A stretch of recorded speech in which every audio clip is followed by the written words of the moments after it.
Buenos días, ingeniero. El tema de esta semana corresponde a señalización y tenemos que luego de diseñar una carretera, el diseñador termina conociendo todas las características y parámetros de esta. Parámetros como los rangos de velocidad, elementos como las rampas de salida y otras características como la cantidad de curvas y los radios de estas mismas. Esto debe ser de conocimiento del conductor y así evitar que transite sin la información necesaria para que no le lleguen imprevistos. Por lo tanto, para aumentar la seguridad, la circulación vehicular debe ser guiada y regulada. Es a través de estas guías que se indica a los usuarios la forma correcta de transitar la vía, eh, con el fin de evitar accidentes. La señalización toma el papel informativo, teniendo señalización vertical y horizontal, que nos permite recibir la información sin retirar la visión durante el proceso de la conducción. Son una de las mejores herramientas para conseguir que el flujo de tráfico sea funcional con respecto a las necesidades que la carretera pretende cubrir. Señalización horizontal. La señalización horizontal en carreteras corresponde a la aplicación de marcas viales conformadas por líneas, símbolos y letras sobre las capas de rodadura, bordillos y otras estructuras del pavimento. Estas demarcaciones son usadas para canalizar o regular el tránsito e indicar la presencia de obstáculos y muy a menudo usadas también para complementar información de otros dispositivos de control de tránsito. Entre las clasificaciones de las demarcaciones tenemos líneas longitudinales. Los colores para las demarcaciones deben cumplir con los colores especificados para una carretera estándar, como son líneas amarillas de línea, separación de tráfico viajando a direcciones opuestas, el borde izquierdo de las vías en carreteras de una vía en caminos divididos físicamente y en rampas, la separación de carriles de giro izquierdo y de dos direcciones y la separación de carriles reversibles del resto de carriles. Línea blanca de línea, la separación de flujos de tránsito de la misma dirección, el borde derecho de la vía y los estacionamientos privados y públicos. Las demarcaciones rojas de línea, vías que no deben ser ingresadas o usadas. Los anchos y patrones de líneas longitudinales deben ser una línea normal, que va entre 100 y 150 milímetros de ancho. Otra clasificación tenemos las líneas transversales. Las demarcaciones transversales, las cuales incluyen demarcaciones de espaldón, demarcaciones de línea y pare y ceda el paso, líneas de cruce peatonales, demarcaciones de medición de velocidad debido al bajo ángulo de acceso en la cual las demarcaciones de pavimento son vistas. Las líneas transversales deberán ser proporcionales para promover la misma visibilidad que las líneas longitudinales. Línea central. Consiste en pintar la línea central y lateral de la guía visual necesaria para los conductores en efectos de poder realizar maniobras de forma segura y comprender los trabajos que se describen a continuación. Limpieza y premarca de la superficie de rodadura, ampliación de pintura de la línea central o laterales de pavimento y protección de líneas pintadas y seguridad. Para casos de esta investigación solo se analizará la línea central de la carretera, en donde se tomen en cuenta las oportunidades de seguras de sobrepaso. Señalización vertical. Las señales verticales de tránsito se utilizan para ayudar al movimiento seguro y ordenado del tránsito de vehículos y peatones. Se define como señalización vertical a cualquier dispositivo que es usado para comunicar información específica a los usuarios de la vía, a través de una palabra o leyenda con símbolos. Dentro de lo que son las señaléticas verticales podemos encontrar una clasificación. Tenemos señales reglamentarias. Son las que regulan el movimiento de tránsito y la falta del cumplimiento de sus instrucciones constituye una infracción. Señales preventivas. Advierten a los usuarios de la vía sobre condiciones de estas o del terreno adyacente que pueden ser inesperadas o peligrosas. Señales de guía. Dan información de la designación de las rutas, destinos, direcciones y distancias.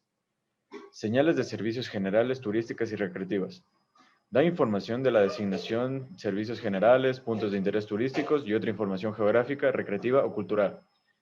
Señales y dispositivos para trabajar en la vía y propósitos especiales. Advierten a los usuarios sobre condiciones temporales peligrosas para ellos o para los trabajadores y equipos empleados en obras públicas sobre la vía. También protegen trabajos parcialmente realizados contra posibles daños. Aplicación del método en el proyecto, análisis de una de las curvas, aislada o no aislada, y con su señalización. Tramo de análisis, curva 4425 hasta 5039. Bien. La curva de análisis es la curva número 14, elemento número 28, que posee las siguientes características. Radio de 150 metros, pendiente de 4,78%. La intertangencia de entrada es de 117,84 metros y la intertangencia de salida es 235,81 metros con una velocidad legal máxima de 90 km por hora. Bien, se debe analizar las velocidades máximas y velocidades recomendadas en ambas direcciones para poder determinar el uso de las señales antes del ingreso de la curva en ascenso. Una vez determinada, se calcula la distancia de colocación. Bien, paso 1. En la tabla 1 se debe analizar el ascenso y descenso, es decir, con la pendiente positiva y negativa, tanto para entrada como para salida. Bien, la velocidad media en sentido de ascenso sería de 65.34 km por hora y en descenso de 69.95 km por hora. Bien, paso 2. El cálculo de velocidad recomendada. Los valores de la velocidad se redondean en múltiplos de 10. La velocidad media en camiones en sentido de ascenso resulta del 97% de la velocidad media de más 1.6 km por hora, el equivalente a 1 milla por hora. Entonces la velocidad en ascenso es de 60 km por hora y en descenso es de 70 km por hora. El paso 3, confirmar velocidades, pues bueno, no es posible hacerlo porque se lo debe hacer en campo. El paso 4 es elegir la velocidad máxima entre la velocidad legal y la velocidad percentil 85. En primer lugar, es necesario obtener la velocidad de operación en las rectas. Al igual que el caso anterior, es necesario medirla en campo. Sin embargo, también se puede obtener de la tabla 2. Bien, la velocidad de operación en la intransigencia 1 sería de 73.06 km por hora en ascenso y de 77.40 km por hora en descenso. Asimismo, la velocidad de operación en la intertangencia 2 sería de 76.59 km por hora en ascenso y 82.11 km en ascenso. Sin embargo, la velocidad máxima en ambos casos es de 90 km por hora. Paso 5 es calcular la velocidad recomendada, sin embargo, esto ya se lo hizo en el paso 2. Paso 6, seleccionar las señales. Para determinar las señales del alineamiento horizontal se debe ingresar en la tabla 3 con la diferencia entre la velocidad límite y la velocidad recomendada en ambas direcciones, donde en el caso del ascenso es de 30 km por hora y en descenso de 20 km por hora, obteniendo la siguiente señal. Bien, en la intertangencia 1 es obligado a colocar el giro de la curva, señalar la velocidad recomendada y los chevrones. En la intertangencia 2 es obligado colocar el giro de la curva, sin embargo se considerará también señalar la velocidad y los chevrones. Paso 7. Elegir la distancia recomendada de las señales antes de la curva. Para determinar la distancia recomendada antes de la curva se debe ingresar en la tabla 4 con la velocidad máxima de la recta y la velocidad recomendada de la curva en millas por hora para ambos sentidos, resultando que la distancia es de 125 pies, es decir, 38.1 metros, sin embargo, por efectos constructivos de 40 metros. La distancia es la misma en ambas direcciones. Paso 8. Determinar las señales a usarse. Para determinar la señal a usarse antes del ingreso a la curva se debe ingresar a la tabla 5 con la longitud de entretangencia y la velocidad recomendada, obteniendo así para la entretangencia 1 las siguientes señales y para la entretangencia 2 las otras siguientes. Para el paso 8 se debía determinar también lo que son los chevrones. Ahí se obtiene mediante la tabla que los chevrones se debe colocar de entre 24 a 36 metros. Sin embargo, por seguridad, se toma el valor mínimo. Señalización horizontal. Análisis de señalización en la línea central, considerando la distancia de visibilidad del siguiente tramo. En función de la visibilidad con la velocidad de operación entre tangencias y curvas, se determina si es posible adelantar o no.